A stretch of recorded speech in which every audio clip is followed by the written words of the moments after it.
Hello students, आज मैं coordinate geometry में आप लोगों से बात करने वाला हूँ सेक्शन फार्मूला की। क्या ये सेक्शन फार्मूला क्या होता है? Section formula, what is this section formula? जैसे हमारे पास सपोज करिए एक लाइन सेगमेंट है ए बी। ए के कोऑर्डिनेट हैं x1 y1, बी के कोऑर्डिनेट हैं x2 y2। कि भाई ये ए और बी हमारे पास दो कोऑर्डिनेट हैं, है ना। अब लेट्स से ये हमारे पास लाइन सेगमेंट है A B. This one is x1 y1 and this one is x2 y2। ठीक है, B। अब सेक्शन फॉर्मूला मतलब ऐसे पॉइंट के कोऑर्डिनेट निकालना जो इस लाइन सेगमेंट को किसी गिवन रेशो में डिवाइड करे। ऐसे पॉइंट के रेशो निकालना जो इस लाइन सेगमेंट को किसी गिवन रेशो में डिवाइड करे। जैसे सपोज करो, मान लो ये पॉइंट C है और ये C पॉइंट इस लाइन सेगमेंट को m/n के रेशो में डिवाइड करता है कि this divides in the ratio of m/n, कि भाई m/n के रेशो में ये इसे डिवाइड करेगा। अब m/n के रेशो में ये इसको डिवाइड करता है। How can we find this, कि भाई इस C पॉइंट के कोऑर्डिनेट को हम कैसे निकाल सकते हैं। अब देखो, वो निकालने के लिए हमें थोड़ा x एक्सिस y एक्सिस पे ये जाना पड़ेगा कि हम इस पे चलेगा। ये हमारे पास हो गया बच्चों x1 y1, ये मेरे पास हो गया x2 y2। ठीक है, ये हो गया x1, ये हो गया x2। ठीक, ये मान लो पॉइंट है C जो इसको m/n के रेशो में डिवाइड कर रहा है और इसके कोऑर्डिनेट हैं x। ठीक है, अब देखो ये m/n का रेशो है, ये m/n का रेशो है, ये जो रेशो है m/n का। ठीक, अब ये रेशो m/n का रेशो है, मतलब m/m+n बोल सकते हैं। तो यहां से अगर मैं इसको मिलाऊं, ये जो मिलाया मैंने, तो ये दोनों सिमिलर ट्राइंगल हैं भाई। ये ट्राइंगल और ये ट्राइंगल सिमिलर ट्राइंगल हैं, तो ये जो साइड्स हैं, ये जो लेंथ हैं, इनका रेशो भी m/n आएगा। यस, अब इनका रेशो भी m/n आएगा। मान लो इसका जो एब्सिसा है वो अल्फा x है, ये x है। इसका मतलब ये डिस्टेंस और ये डिस्टेंस, इनका रेशो क्या है? m/n। तो ये डिस्टेंस कितनी है? ये डिस्टेंस है अपने पास क्या? x - x1। और ये डिस्टेंस कितनी है? x2 - x। भाई यहां से यहां तक की डिस्टेंस कितनी है? x - x1। यहां से यहां तक की डिस्टेंस कितनी है? x2 - x। और इनका रेशो कितना है? m/n। इनका रेशो कितना है? m/n। ठीक बात। तो क्रॉस मल्टीप्लाई करा, nx - nx1 बराबर mx2 - mx। ये m इधर ले गए तो x हमारे पास क्या आ जाता है? mx2 + nx1 upon m+n। तो ये जो C पॉइंट है, इस C पॉइंट का एब्सिसा ये आ गया। अब जैसे मैंने एब्सिसा निकाला है वैसे ही मैं ऑर्डिनेट निकाल सकता हूं। तो what should be the point C, कि वो पॉइंट C क्या होगा जो इस लाइन सेगमेंट को m/n के रेशो में डिवाइड कर रहा है। तो वो पॉइंट है अपने पास क्या? mx2 + nx1 upon m+n, my2 + ny1 upon m+n। This should be the coordinate of point C। ये हमारे पास पॉइंट C के कोऑर्डिनेट हो। अब पॉइंट C के ये कोऑर्डिनेट हो गए यार, ये मैं डेरिवेशन हटा देता हूँ, इसकी हमें कोई खास जरूरत नहीं थी, फिर भी मैंने बता दिया आपको, है ना। तो ये हमारे पास पॉइंट C आ गया। This will be point C जो इसको m/n के रेशो में डिवाइड कर रहा है। अब देखो, यहाँ पे हमारे पास डिवीजन दो तरीके के होते हैं। एक होता है इंटरनल डिवीजन, एक होता है एक्सटर्नल डिवीजन, कि one division is internal and another division is external. अब इंटरनल और एक्सटर्नल डिवीजन से मतलब क्या है? अगर C पॉइंट AB के बीच में है, अगर C पॉइंट AB के बीच में है तो उसे बोलते हैं इंटरनल डिवीजन। भाई जैसे मतलब ये देखो, ये C है, ये A है, ये B है, m/n। m/n का मतलब AC अपॉन CB बराबर m/n। तो ये डिवीजन है इंटरनल डिवीजन, इंटरनल डिवीजन। ठीक बात।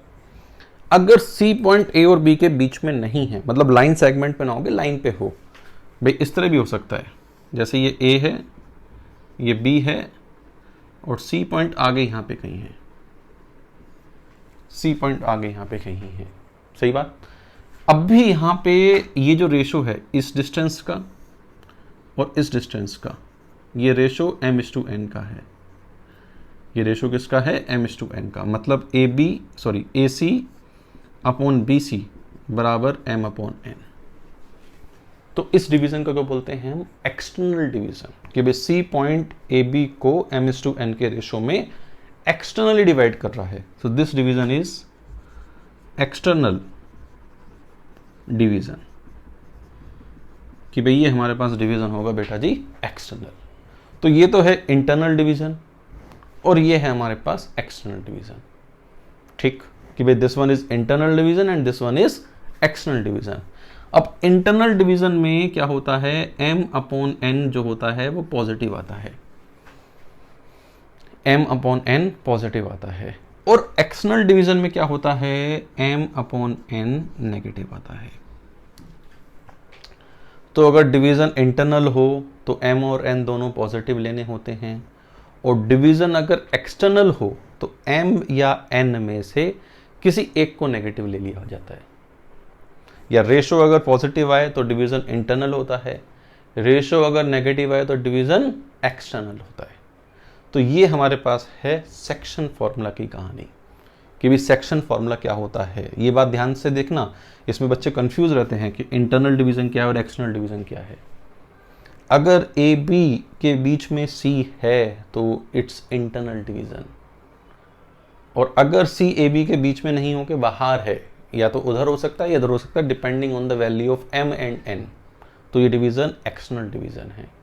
इंटरनल डिवीजन में m/n पॉजिटिव होता है, एक्सटर्नल डिवीजन में m/n नेगेटिव होता है, ठीक बात।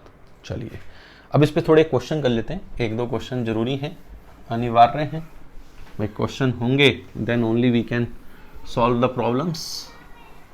जैसे this is question number 1, point A दे रखा है 3,5 एंड पॉइंट बी दे रखा है -2,1, ठीक। Find point which divides A B, which divides A B in ratio of number 1 2:1 internally, ठीक है, number 2 3:2 externally, and number 3 mid point, कि भाई इनका मिड पॉइंट बताओ, लाइन सेगमेंट ए बी का मिड पॉइंट हमारे पास क्या होगा। तो ये तीन चीज है, फटाफट करते हैं कि कैसे कैसे हम यहाँ पे कर सकते हैं।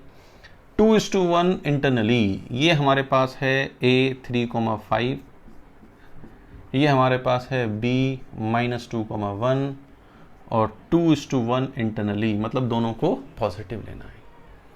अब दोनों को पॉजिटिव लेना है, फॉर्मूला लगाओ, 2 × -2 -4, 1 3/3, 2 × 1 2 + 5/3, 2 + 1 3, तो ये हमारे पास कितना आ गया, -1/3, 7/3, ये आंसर आ गया, ठीक बात। ये तो आसान सा था, है ना, सब चीज़ सही है, -4, हाँ ठीक है। अब हमारे पास एक्सटर्नल डिवीजन वाला पॉइंट निकालना है, ये a है, ये b है ना, ये 3,5 है, ये -2,1 है, 3:2 का एक्सटर्नल रेशो। अब एक्सटर्नल में किसी एक को नेगेटिव ले लो फॉर्मूले में रखने के लिए, मैंने n को नेगेटिव ले लिया, ठीक है। अब लगाते हैं 3 × -2 -6, -2 × 3 -6 अपॉन 3 -2, इसी तरह 3 × 1 3, -2 × 5 -10 अपॉन 3 -2, भाई 3 × -2 -6, -2 × 3 ये आ गया -6 है ना। तो ये हो गया ऊपर क्या आया -12/1 और ये कितना हो गया -7। तो point that divides this line segment in the ratio 3:2 externally will be -12,7। ठीक बात। अब ये तो मिड पॉइंट तो आसान है यार। मिड पॉइंट मतलब ये ए बी है 1:1 का रेशो, तो 1:1 का रेशो हमारे पास क्या होगा 3 - 2 1/2, ठीक। 5 + 1 6/3 6/2 दैट विल बी 3। तो ये मिड पॉइंट आ गया। तो ये लड्डू सा क्वेश्चन था जिसे हम आराम से एकदम फोड़ सकते थे। चलिए एक क्वेश्चन और करते हैं।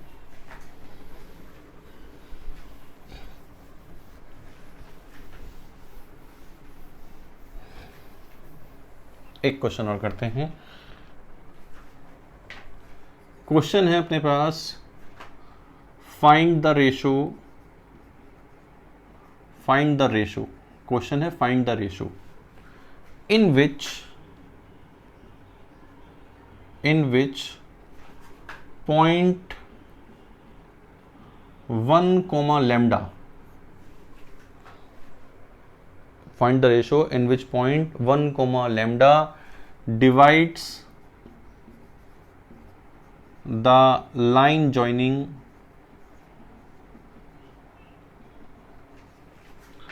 -1,7 and -1,7 and 4,2. Find the ratio in which the point 1, lambda divides the line joining -1,7 and 4,2। ठीक है, ये हमें क्वेश्चन करना है। Also find the value of lambda. Also find lambda. अच्छा, ये पॉइंट इसे डिवाइड कर ही रहा है। दिस पॉइंट डिवाइड्स, इसको डिवाइड करता ही है। ठीक है ऐसा तो भाई लैम्डा की एक पर्टिकुलर वैल्यू होगी जिसके लिए डिवाइड करेगा। ठीक है, वो रेशो क्या है और लैम्डा की वैल्यू क्या है। अब देखो यहाँ पे भाई ये जो पॉइंट है ये -1,7 हो गया, ये 4,2 हो गया। हमेशा इस तरह के क्वेश्चनों को मान लो k:1 के रेशो में डिवाइड करता है भाई। किस रेशो में? k:1 के रेशो में डिवाइड करेगा। अब k:1 के रेशो में डिवाइड करेगा तो ये क्या होगा 4k, भाई k × 4 4k -1/k+1। ठीक है, और इसी तरह 2k + 7/k+1। k की वैल्यू अपने आप आ जाएगी, पॉजिटिव आएगी तो डिवीजन इंटरनल होगा, नेगेटिव आएगी तो डिवीजन अपने आप एक्सटर्नल होगा। ये पॉइंट आगे जो इसको डिवाइड कर रहा है। अब ये पॉइंट ये होना चाहिए यार, है ना। तो मतलब ये चीज बननी चाहिए। तो 4k - 1 बराबर k+1 बराबर 1। तो 4k - 1 बराबर k+1, तो 3k = 2। तो k कितना आ गया 2/3 कि भाई k हमारे पास कितना आ गया 2/3। k 2/3 आने का मतलब द रेशो इज इंटरनल 2/3:1 और 2:3 इंटरनल रेशो, 2:3 इंटरनल रेशो। अब रही बात लैम्डा की निकालने की कि भाई लैम्डा कैसे निकलेगा। तो लैम्डा को निकालने के लिए हम क्या कर सकते हैं, ये जो लैम्डा है ये लैम्डा है, ये पूरी चीज क्या है लैम्डा। तो लैम्डा को यहाँ k की वैल्यू 2/3 रख देते हैं। तो 2 × 2/3 + 7/2/3 + 1। ठीक, तो ये हमारे पास क्या होगा 4 21 25/5 दैट विल बी 5। तो लैम्डा की वैल्यू कितनी है 5 and the ratio is 2:3 internally. उम्मीद करता हूँ ये क्वेश्चन आया होगा बढ़िया तरीके से समझ में एकदम। आ गया क्वेश्चन, आगे बढ़ूँ मैं। चलो आगे बढ़ते हैं सेक्शन फॉर्मूला पे ही, है ना। अब सेक्शन फॉर्मूला में बच्चों एक वर्ड और यूज होता है, वो यूज होता है हार्मोनिक कॉन्जुगेट। सेक्शन फॉर्मूला में एक वर्ड यूज होता है हमारे पास क्या, हार्मोनिक कॉन्जुगेट। वैसे तो डायरेक्ट ये पूछा जाना बहुत मुश्किल है, लेकिन फिर भी पता होना चाहिए कि हार्मोनिक कॉन्जुगेट हमारे पास क्या होता है। What is harmonic conjugate. अब देखो हार्मोनिक कॉन्जुगेट क्या होता है, जैसे लाइन सेगमेंट एक है ए बी, एक है लाइन सेगमेंट ए बी, ये लाइन सेगमेंट ए बी है ना। P is a point which divides line segment AB in the ratio m/n internally. But P is a point, P divides AB, P divide AB in ratio m/n, in ratio m/n internally. ठीक है, P ऐसा point है जो इसको m/n के ratio में internal divide करता है। Q is a point which divides AB in ratio m/n externally, कि वो एक्सटर्नली डिवाइड करता है। P तो कर रहा है इंटरनली, Q कर रहा है एक्सटर्नली, सही। अब P इंटरनली कर रहा है, Q एक्सटर्नली कर रहा है, Q यहां पर होगा कहीं, है ना। तो P and Q are harmonic conjugate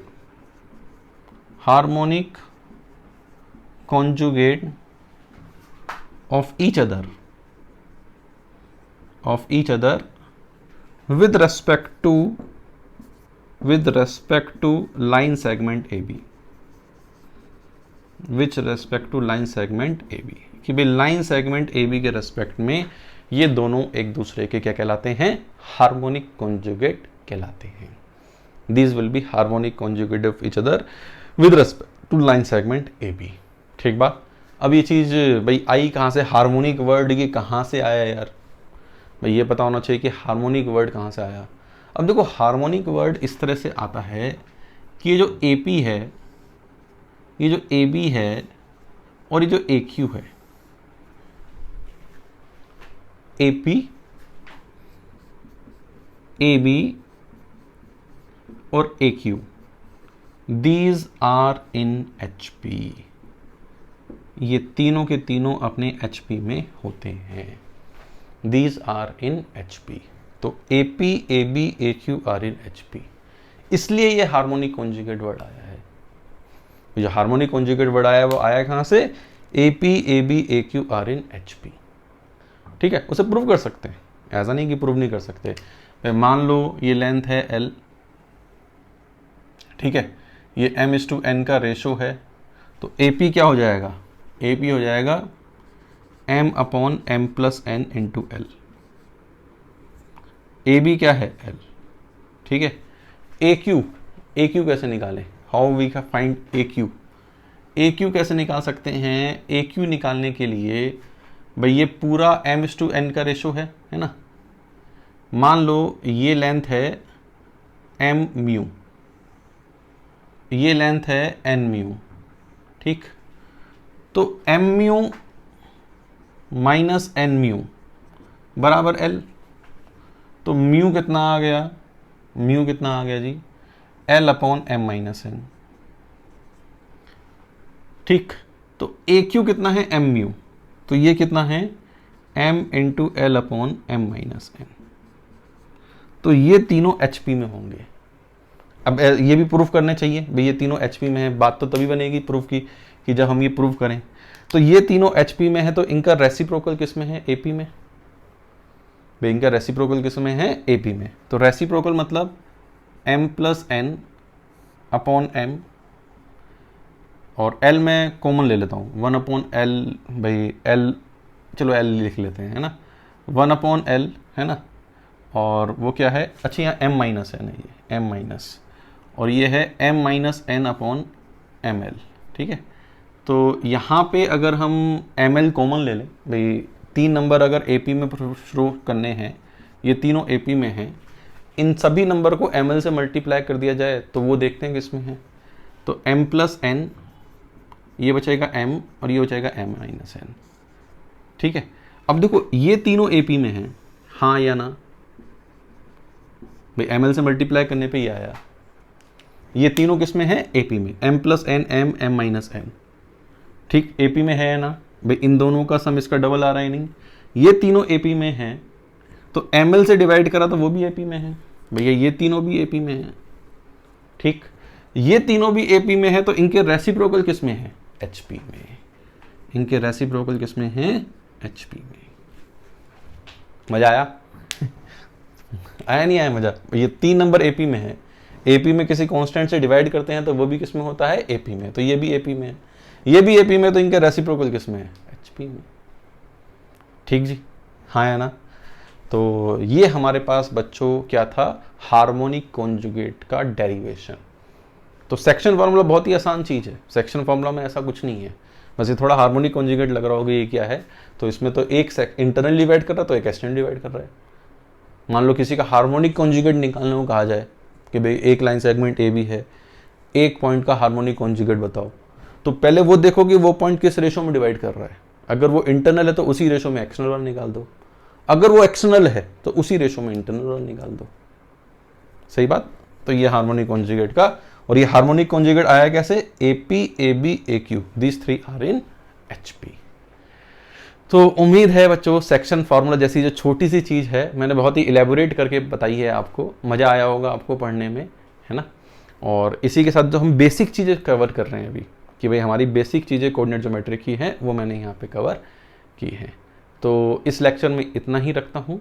अगर आपको ये लेक्चर अच्छा लगा है तो आप इसे शेयर ज़रूर करें, जितना शेयर करोगे उतना बढ़िया है मेरे लिए। Thank you very much.